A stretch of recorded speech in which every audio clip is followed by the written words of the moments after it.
है। एक अमेरिका की रिपोर्ट में यह सामने आया है कि इजराइल और हिजबुल्लाह के बीच संघर्ष चल रहा है और यह संघर्ष युद्ध में यह बदल सकता है। इजराइल के हमले यही संकेत दे रहे हैं कि हमास के बाद नेतन्याहू के टारगेट पर हिजबुल्लाह है, खासकर उसके कमांडर जिन्हें पहले पेजर बम से उड़ाने की कोशिश हुई और फिर वॉकी टॉकी से और अब डायरेक्ट हमला कर इजराइल हिजबुल्लाह को साफ कर देना चाहता है।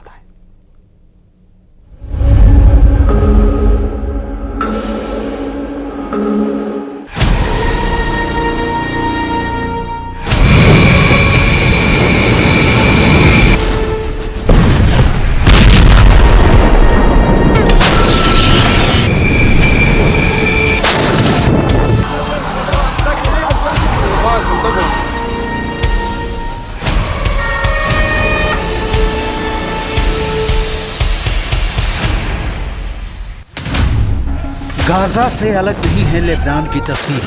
तबाही का मंजर एक सा है और तबाह करने वाला भी एक ही है, इजराइल। हमास के चीथड़े उड़ाने वाला इजराइल अब लेबनान के हिजबुल्लाह पर मौत बनकर बरस रहा है।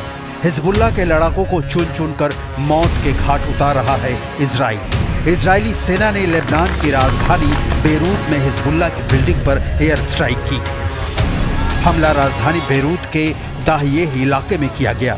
अल जज़ीरा की रिपोर्ट के मुताबिक इस हमले में अब तक 12 लोगों की मौत हो गई है, वहीं 66 लोग घायल हुए हैं। मारे गए लोगों में हिजबुल्लाह की टॉप मिलिट्री यूनिट जिहाद काउंसिल के सदस्य इब्राहिम अकील भी शामिल है। इब्राहिम अकील की मौत से हसन नसरल्लाह क्यों रोया खून के आंसू, इसके डिटेल आपको आगे दिखाएंगे। अभी ताज़ा हमले की डिटेल देखिए।